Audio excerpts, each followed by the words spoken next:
Hi, it's the 29th of June and it is... It's 7:15. Good evening. Thank you, Mickey, and welcome, Gethyn, to Geeks on Screen with Coffee. Well, It thanks, is, Mark. it is, and I'm gonna, oh, come on, Stream Deck. There we go. Could you even hear that? I could hear you. The audience cheering, no? Oh no, I didn't hear that. No. Oh, okay. I don't know if that's going to come through on the audio. Oh well, we'll find out. It should be fine. Wait a minute, that's behind. Okay, YouTube. Oh, okay, YouTube is always a little bit behind. It scares me when I look at YouTube and it's still got the original screen stuff on it. Okay. All right, let's see. I forgot to do this last time. No, not last time with you, but with on. So, syncing sound and vision. And your name in I wouldn't say lights, but letters. It's pretty cool, mate. It's pretty cool. I like see the usage of the three. Three, yeah. I'm the one for my L. Haven't got my pass there, mate. You. How did you know? And what is your mother's maiden name? Mate, right, so there's a joke here as well. All right, I'm not really going to tell you, but I did want to know why you named the podcast the name you gave it. Geeks on Screen with Coffee. No, yeah, this one's got a title. I think it's called Keeping Up with the Joneses.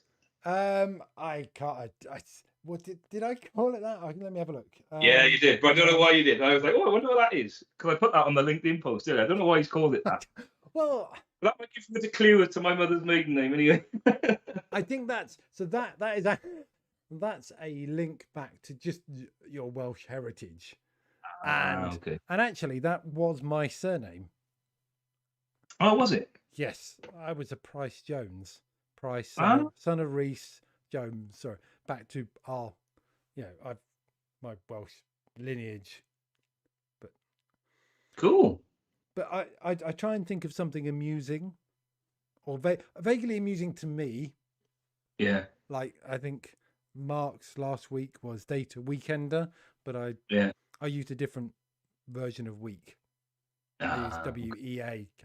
I don't think he even noticed. The fact that you read it is impressive. No, I don't.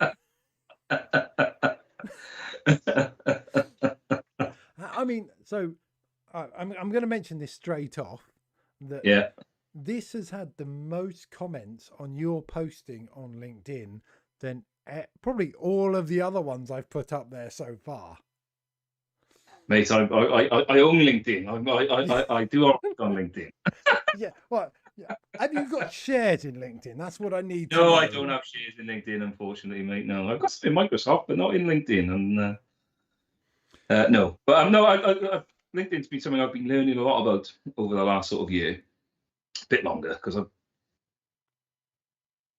just before the pandemic, I didn't think I was getting enough out of it. I didn't think I was using the network enough. And when you run a small business, I was kind of looking at who I was connected with, and I was trying to use it as a marketing tool. Who do I need to talk to? Who are the people I need to connect with, and that kind of thing. So I spent a bit of time learning. I went on one course that was really good, and it all comes down to LinkedIn's all about engagement, right? So if you get lots of comments, you end up with lots of views, you get lots more exposure, it increases your network reach, and that's what I focus on when I do it. So I wrapped it up in the football today, and you got a few comments, people predicting scores and generally saying Germany were going to win and was going to go to penalties, which is what I thought was going to happen today.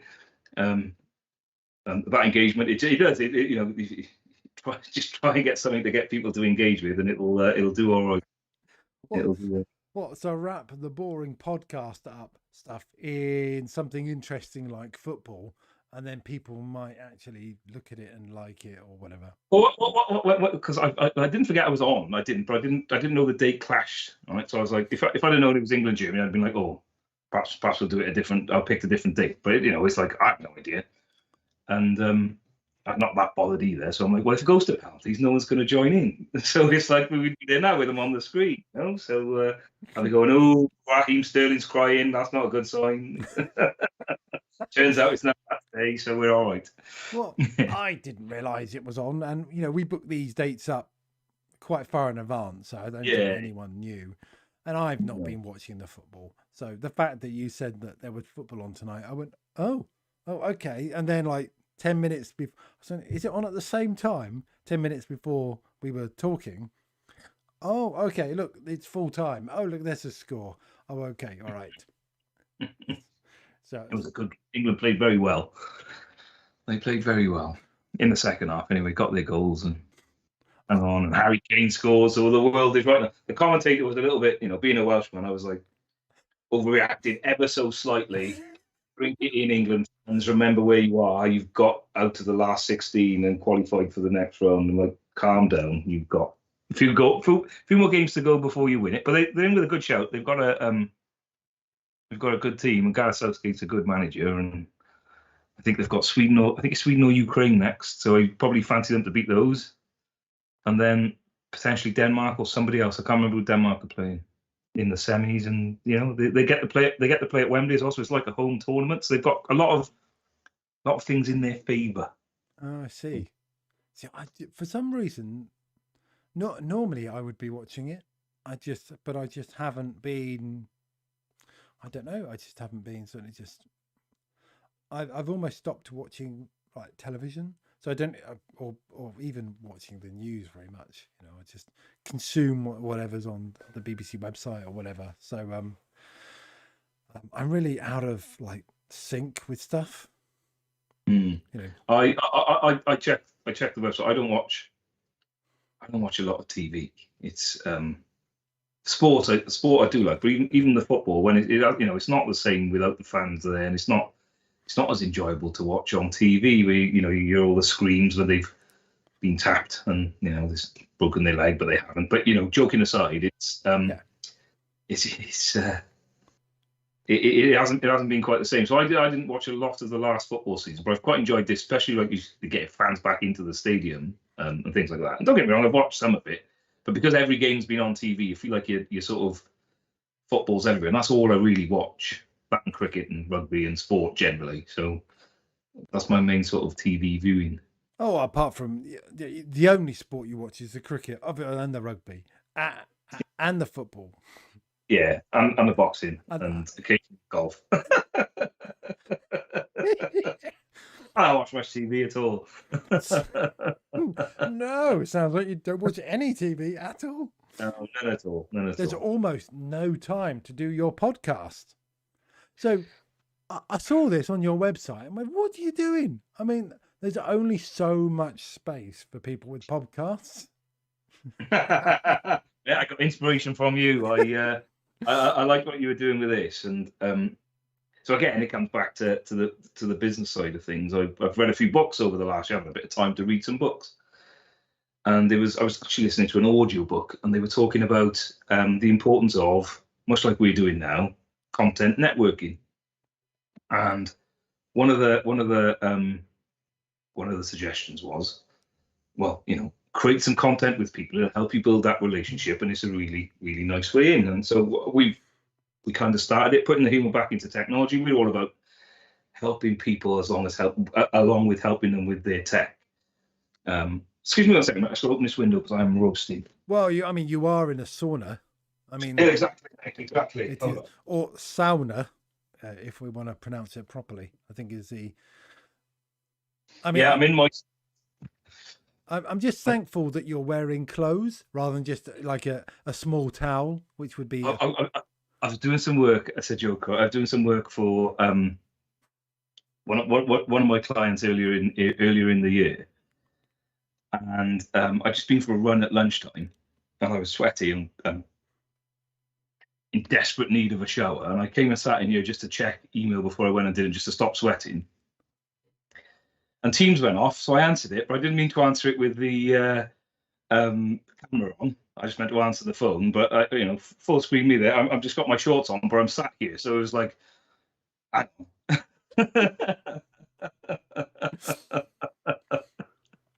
got a colleague, and we video chatted because we'll talk during the day, and he's not in the UK. I won't tell you where he is because it will highlight who he is. But a couple of times turned on the camera, and he's been topless, because it's just really hot in his office. Yeah. Top of the house, whatever. It's really stuffy, so he just and so forgot whatever. So it's just like, my eyes. Some things can't be unseen. It seems a bit mean, but yeah. So what is your podcast kind of focus on? Is it? I did have a look, and the topics weren't like. They seem to be actually proper topics to talk to people about. Yeah, they are. There's a bit of fun in there. We kind of reworked the question. So we've just been speaking to people we know who work in the technology space, and they might be sort of leading teams or leading departments or generally involved in driving technology change in their organizations. And we want to know what they've been doing. It's like, you've had this big change, and I hate the word sort of digital transformation, right? And it's not a word, it's kind of a buzzword, right? It doesn't really mean a lot to me, but it's all about driving change and becoming more technology focused and driving business capability from the tech. So I was like, well, let's talk to them and see what they've done, but how has that impacted on the people? Because there's been a big sort of shift in how people are working. All these organizations over the last year have had to change to remote working and a remote way of doing things. And how have they coped? How have their team coped? What have they tried to do to support their team? Have they had to do anything different? And then just to get a gist on what if they're doing any funky stuff with their data, because I'm ultimately a techie at heart, and I like to know what they're doing. If they're doing anything fun, and if they can share that with us, then so be it. And then we ask them some fun stuff, like give us a fun fact, and if you could give your younger self a piece of advice now, what would it be? They're the fun. I like those questions. I could just do the podcast on those. It's much more, perhaps much more interesting. But there's been some really interesting sort of stuff come out, and there's a kind of a theme going through all the people we've spoken to, and they've all kind of handled it in a very similar way, and they seem to have done quite well during lockdown. They're all very reluctant to say they've done well in lockdown. It's like, well, I don't like to say it, but it's been okay for us, and I'm like, well, we're all kind of in that boat, but there have been people who've been really tough for. So they don't want to say, oh yeah, it's been fantastic, but they have done all right. Yeah, I mean, some industries have done really badly, and they've been massively, tourism, travel, completely decimated. Yeah. As will be expected, but yeah, a lot of the digital industries and like retail, food, have done really well. Anything with online sales, they've done fabulously well. Yes, mate, they have. I've seen big shifts in even in tech. So I do a lot of. Part of what we do is training, and that just all went online instantly. And I just can't see that.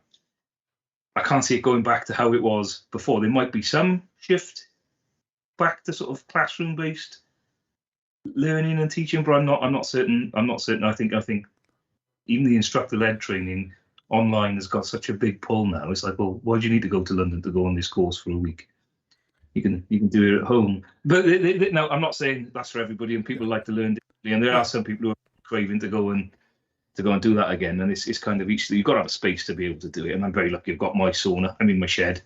I can sit and work and be out of the house and focus and do what I need to do. And I feel like I'm not at home. Where if you're perched on the end of the bed and trying to share a dining room table and everything else that other people have suffered with, it's I can understand why people are looking to get a bit more office based as things hopefully get better. Yeah, I can see online training obviously is going to stick with us, and because you can deliver that training to however many people all at once, it's hugely cost effective. People don't travel. There's no T&E, travel expenses. For the trainer, there's nothing for but it's really hard to keep that level of engagement up, especially all day. And if you had multi-day training, I think that's where the in-person stuff works, because you can wake people up, and you can get them to go out, have a coffee, come back in, feel refreshed.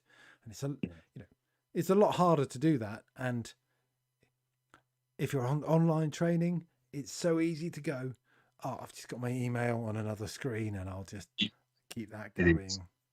And then you end up getting distracted and taking work calls. There's pros and cons to it. I fully appreciate that, but it's just how it just kind of instantly gone to it. And it's definitely here to stay. I'm not saying that there's not going to be any in-class training. I don't think that's true either. But it definitely forced a shift in that area. And there's other. I'm just trying to think of like Amazon. Jeff Bezos became the richest man in the world because of COVID. Ultimately, because it drove everyone can't go to the supermarket to buy essentials, but you can order it online, and it was. That sounds like a conspiracy theory that you are No, starting. I don't believe in conspiracy theories. In truth, I don't. I'm not like that at all. But it did happen. That is what happened. Oh yeah. Oh yeah. If you can't go out to the shop to buy things, well, you're going to buy it online. And literally, I will buy stuff from Amazon because it's so easy. You click that button, and it's with you the following day. Some people the same day. So so you and a few others. So we're going to touch on this. So Data Weekender, which you've had 3 of, was also another thing that started due to the pandemic. Yes, mate. And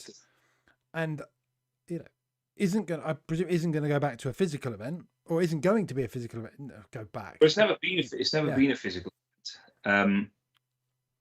We've spoken about. I have no plans for like an in-person event, but we've spoken about it might be nice to do an in-person event at some point. But there's no firm plans for that yet. It was interesting because it's kind of seeing. The first one, we did it really early, so they locked down on like the Tuesday, and then Kevin tweeted, and I replied, and then everything got going, and everything got sort of traction, and then within like 4 weeks we had this event on because everything else was cancelling. So we wanted to do it quite quickly to get started, and all these events were cancelling. Speakers wanted to speak, attendees wanted to attend, so we put it on, and it was really good. And we got a lot of people interested in the first one. A lot of people came along. I can't remember the exact figure. 600 or 700 people might have came to the first one, or somewhere in that ballpark. But most came and they stayed all day, and then that was good. We were really like chuffed with that, and then we said, "Oh, we'll do another one, and we'll do it in October." Kind of watching as we were going. We didn't decide a date straight away. We'll just see how it was going to play out. See if there was any sort of appetite for another one. They felt like there was, and then a few other events, started popping up. There was. Is it 8K? Is it 8K? 8KB, yeah. 8KB. That wasn't far behind us, and that looked like a really. I didn't get a chance to go to that, but that looked like a really good event as well. But so anyway, long story short, we decided to do another one in October when restrictions had come back in because we'd had the summer off and it was lockdown time again. That was pretty well attended, and I think that was on a par with the first one. I can't remember the exact figures, but the last one we did, I think we got more people sign up and more people attend, but it wasn't for the same length of time. So say we got, I don't know, 700 people, 750 may have came along for the last one, but they may have only come to like 1 or 2 sessions, whereas with the first one, we had 600 people kind of spread out across the 6 sessions all day. So it's definitely like a sort of change in how people are consuming those type of events. It's like, whereas if you go into, I don't know, a SQL Saturday or something, then you'd go for the day and you'd be there for the day and you'd speak and chat and do whatever. And the first one felt a lot like that because it was the first one, and it was, how is this going to work? And then I think people have got, I don't even want to see that session really. I'm really interested in that one. They kind of dip in and out a bit more. Well, that's the beauty of online, is that you can just go, well, I want to just see these sessions. And, and now, and I think, I don't know, with the weather being nicer and the ability to go out more, I think people are just going to go for those ones that they can do. And I think Data Weekender isn't recorded, is it? It is just, no. It is purely live. Yeah, it's purely live. It's purely live. We have lots of people asking about the recorded stuff. We've always kind of shied away from recording it just because of all the amount of effort in kind of making them good. And we didn't really want to put that in. And we also, if I'm being brutally honest, it's like, if we're going to put it on, we want you to come. We don't want you to just say, well, I'll sign up when they get the recordings. We want you to come along today. The only reason is like, it's good for the speakers to have people there. So that's why we shy away from it. We feel the recording to be a bit more work than we wanted to take on, particularly with the first one. We kind of made that decision because it was only kind of a 4-week turnaround. We've discussed it a couple of times since, but we've never opted for it yet. It might come. We'll see what happens with Data Weekender, because it would be nice to have an in-person event, but I'm sure there'll be another online one before there's an in-person one. I can't imagine Data Weekender being physical, not in the same format, because 6 rooms would just cost too much money. Make potential. As I say, we've not given it. We've discussed the sort of high-level concept of what about, and then gone, not for now. We'll think about that down the road. So a 6-track event. Well, never say never, but oh, okay. And I'm sensing. It would be nice to do it. We could all hire a camper van, or take our camper vans and rock up somewhere and do it in a field or something. Get some tents set. Well, that would work really well. Literally, the only technical challenge would be power, which generators could sort out. So that would be easy. Internet connection, 5G, 4G connection. As long as you scouted that out, that would be all right.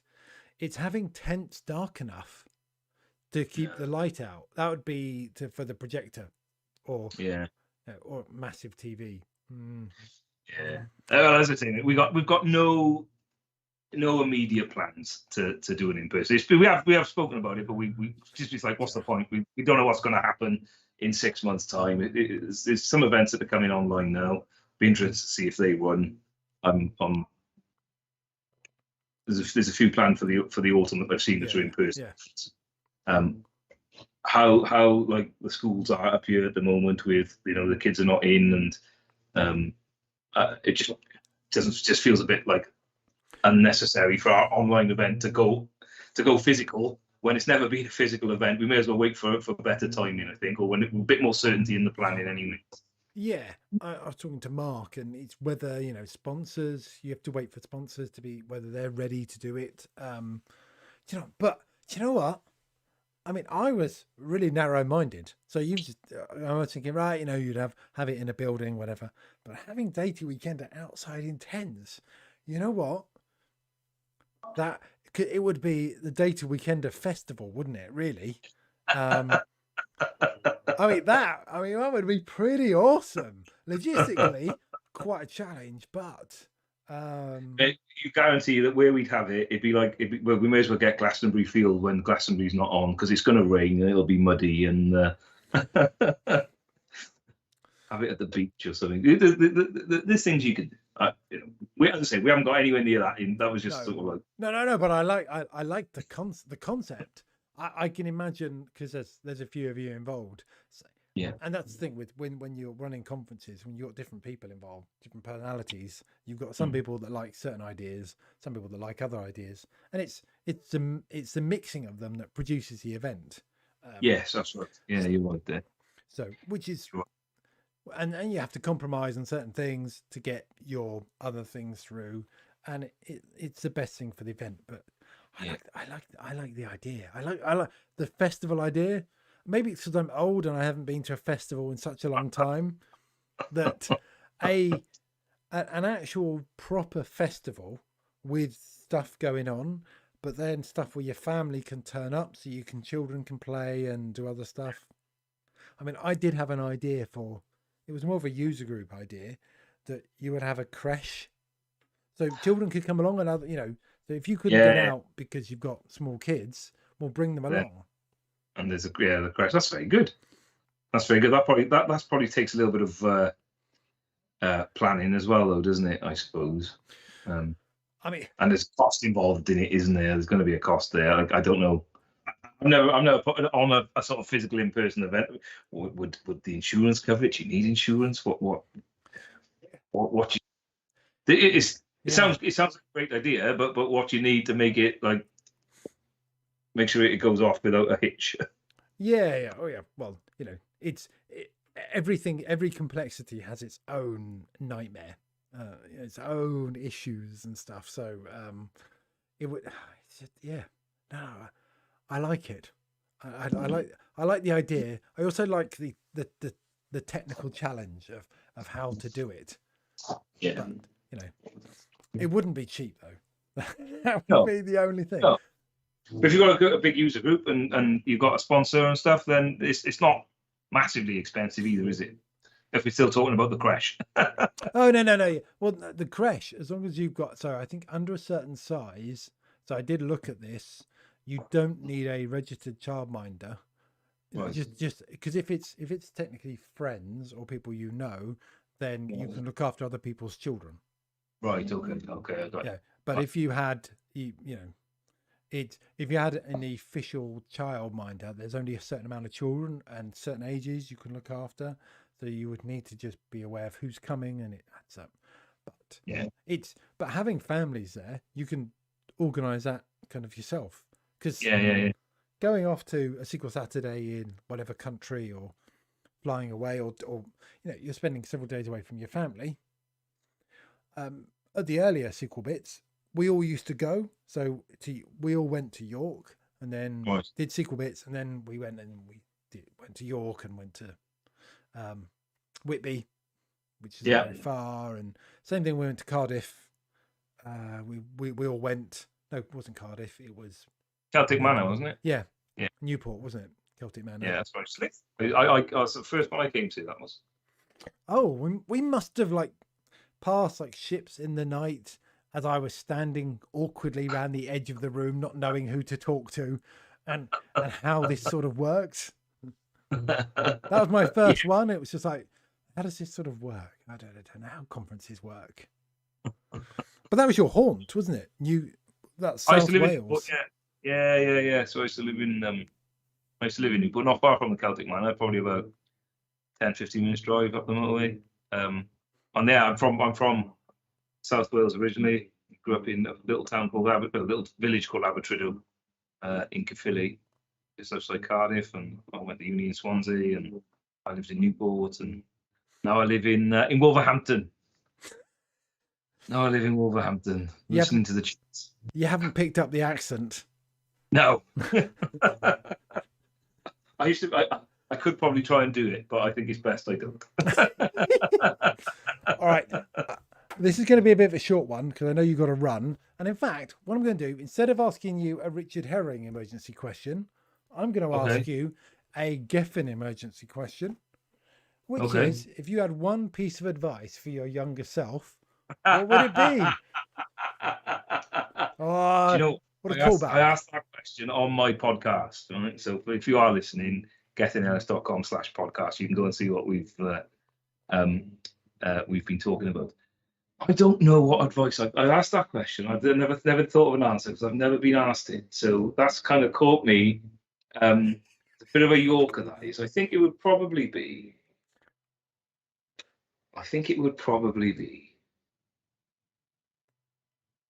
Don't take life too seriously. Probably. Don't work too hard. Look up and smell. Look up and look around, and just take it in a bit more. I think would be probably my advice to myself. That's interesting. Yeah. Because that says a lot about. Yeah, I mean that says a lot about your regrets. You think, I don't necessarily have any. I don't have any regrets that I'm. No, but I was like. It's a hard question, and people know. I haven't got regrets, so I don't regret anything. But I think sometimes I probably worked a bit too hard, when perhaps I could have just worked too hard because I wanted to get somewhere and was being ambitious. But perhaps I probably could have achieved the same thing and taken my foot off a little bit on the work side of things. That's it really. No. I don't have regrets into anything like that. I've really enjoyed how I've got to be where I am, and how I'm here. It's been a fun journey so far, and long may it continue, is what I say. But well, I mean that's a great bit of advice to kind of end the podcast on, isn't it? So. I mean, it's a nice way to finish up, nice round way, and finish on a nice positive note. Thank you for having me. Thank you for having me, Mark. It's always a pleasure to come and chat to you. Sorry, it's not quite as long as normal. We'll what we'll do is we'll do this as a part 1, and at some other point we'll continue on as a part 2, and we'll talk about this tent idea. I like it. We'll carry that on. All right. Okay. All right. Nice. Cheers. All right. Bye, everyone. Take care. Cheers, Mark. Thanks, mate. Bye. Oh, look. Someone's saying something, and we're gonna have to go. Sit in the shade a bit more. Who's saying it? Who's saying it? Justin Bird says, "Sit in the shade a bit more." What a mean. Yeah. Well, we just have to cut him off.